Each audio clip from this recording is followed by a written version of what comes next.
Well, welcome to this screencast on the Good Morrow, one of Dunn's early poems, and quite similar to the sun rising in some ways, where Dunn's world of the bedroom he's found transcendence away from the normality or the banality of normal life into this perfect world that's been created by the connection that he has with his lover. All right, so let's get into it. Uh, he starts with a quatrain here, 4 lines of questions, rhetorical questions that he sort of answers himself. So let's get into it. I wonder by my troth what thou and I did till we loved. So he's saying, you know, up until this point, when we have discovered this wonderful love, it's almost like our lives were childish or meaningless, or we were just play acting. And he answers, were we not weaned till then? You know, it's almost like we were babies. It's that suddenly we've grown up and we've reached the pinnacle of our life. And then he says he asks another question, but sort of in an answering type of way, with a double meaning here. But sucked on country pleasures childishly. So it's a there's a literal reference here to this idea that as children, they were being weaned and they sucked on country pleasures, this sort of rustic notion of children playing in the country. But then there's a second meaning here, which is quite sexualised with the word sucked and country. He's making quite obvious references to past sexual experiences, which up until now were fine, but now he sees them as mere fancies. All right. And then he's got this rather interesting reference here to the seven sleepers. Now this is a Roman legend, and it's based on the story of something that happened in the city of Ephesus, which is on the coast of Turkey, about 250 AD, where the emperor Odysseus had ordered the carrying out of a Christian persecution, and seven children either hid in a cave or were locked or walled up inside a cave when they went to sleep. But apparently 180 years later, when the cave was open, they were still alive. So the legend suggests that they'd sort of slept for this entire time. Now, it's an interesting reference or allusion to a legend, but the reason Donne uses it is that it's an exaggeration of, or hyperbole of, how much they've slept until this moment. That they really just haven't lived. It's almost like they've been locked in a cave for 100 years until this particular moment of waking up together with this incredible love that they've discovered. 'Twas so, he says, but this, all pleasures fancies be. So all past pleasures were mere fancies until this. And he goes further, and he's referring to past relationships that he's had with other women. And he says, if ever any beauty I did see, if ever I did see another woman, which I desired and got, so in other words, whenever I had slept with another woman, 'twas but a dream of thee.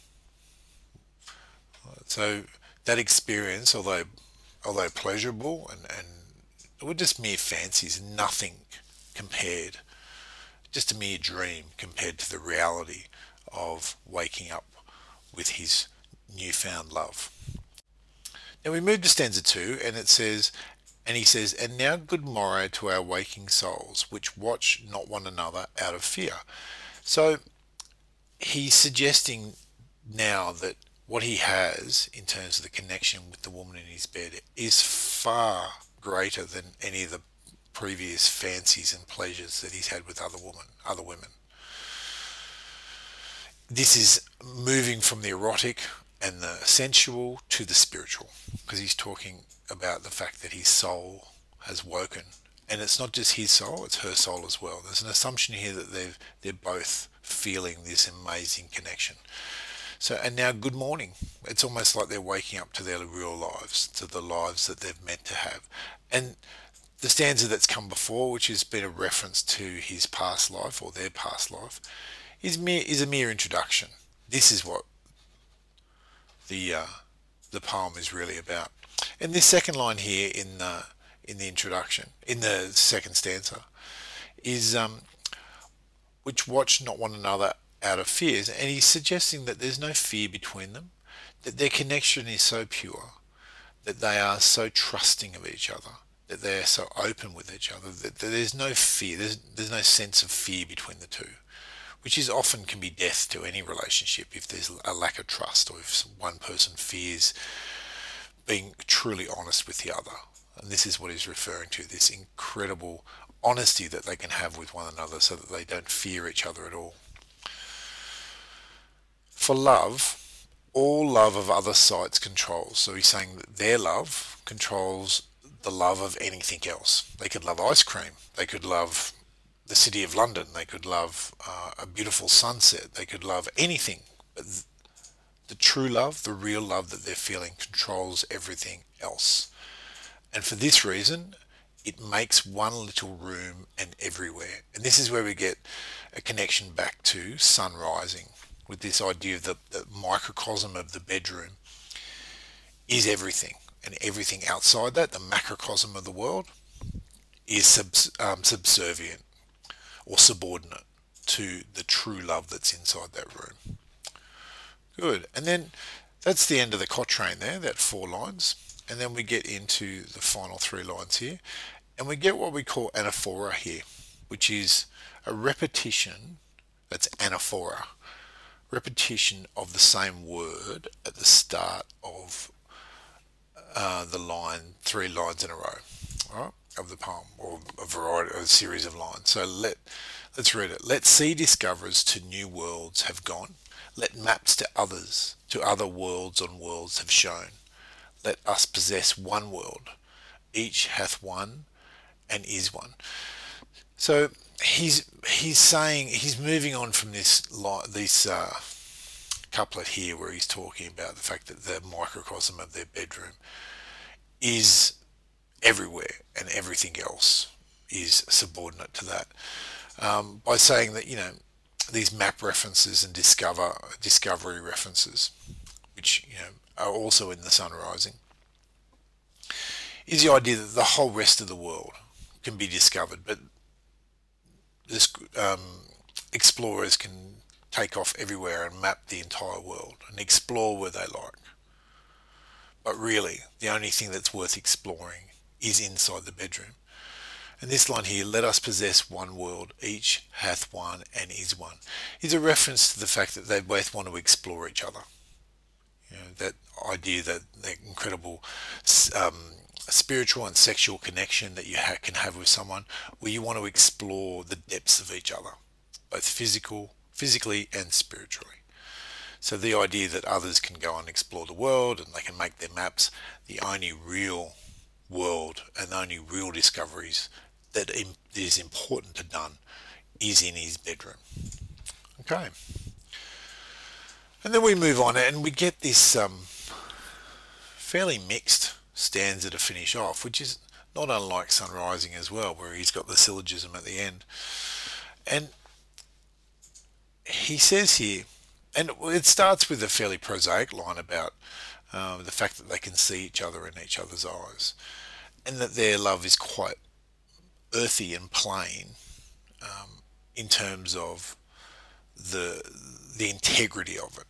And he says, my face in thine eye, my face in thine eye, thine in my appears. So they're looking at each other, and they're so close to each other that they can see their reflections in each other's eyes. And true plain hearts do in the faces rest. All right, so it's a reference here again to watching which watch not one another out of fear. It's this incredible honesty and integrity. There's no fear between them.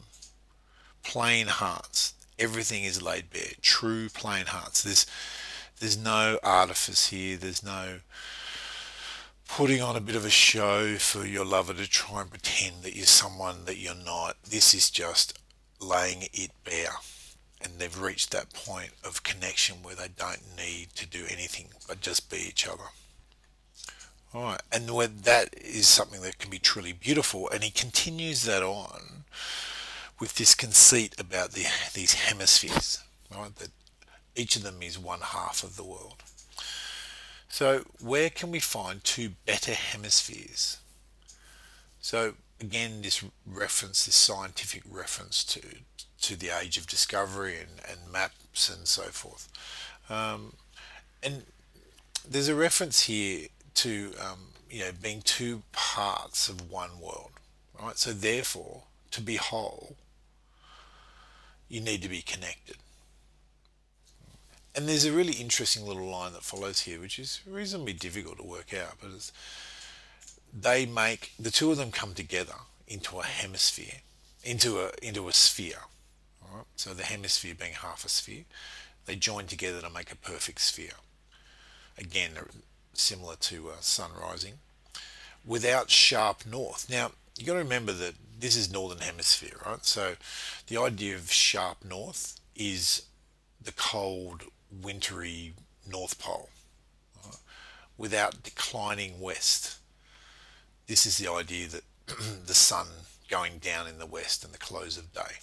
So their world, the world that is created by their two hemispheres coming together, doesn't have a bitterly cold north, and it doesn't have a declining west. So in other words, the sun never sets on it. It's always in the sun. It's always warm, and it's always alive. It never sets and ends. So that's what that line means. And then that's the end of the quatrain. Similar structure to the other two stanzas where we have 4 and 3. And he goes off on a reasonably different tangent here in terms of a new conceit where he's comparing their love to a body, a human body, and a human body that can't die because it's incredibly healthy. So let's see what it says. And he's referring here to a medieval concept of why a body would be alive and healthy and why a body would be dying. And he says, whatever dies was not mixed equally. Right? So anything or any person that dies has got something a little bit wrong with them. They weren't mixed up perfectly. If our two loves be one, or if thou and I love so alike that none do slacken. So in other words, if we are equal in our love for each other, if the two hemispheres come together in a love that's so alike for each other and join together, none can die. So in other words, it's a quest for immortality. It's a transcendence. It's a moving beyond the world into something incredibly beautiful and spiritual. So this joining together of two equal halves and two equal loves creates a perfection that should live forever. This is what he's on about. It's far more sophisticated than the pure sexual pleasures that he has when he's younger before he meets her. He's moved above it. His soul is now awakened, and he sees the wonder in being truly connected with a love that's alike, and a love that's true and plain, no artifice. So it's quite a lovely poem. It's just that quest for beauty in human connection that many of us find quite compelling. But I'm just going to pull you up on this line here that I find interesting. If our two loves be one. Now, up until now, there's been an assumption that the woman in his bed and the woman that he's woken up with that feels the same connection and the same love that he does. So that's done sort of leaves us with that assumption is in that the love and the relationship that he wants will be reciprocated. But just here, there's the one word, if, right? And it just suggests a little bit of doubt. It's almost like he's asking her, do you want this the same as I want this? So he wakes in the morning, he's feeling on a high because he's had a wonderful night with a woman he's truly connected with, and he's asking her, do you want to do this? Do you want to continue on with me, and we're going to have this wonderful, connected, perfect relationship? And if we do achieve that, it will be an immortal relationship. It will be something that will live forever. So a really beautiful poem, full of conceits and quite interesting illusions, but in the end quite simple in terms of what he wants and what he hopes will be reciprocated by the woman who's in his bedroom with him. All right, that's Good Morrow. Thank you.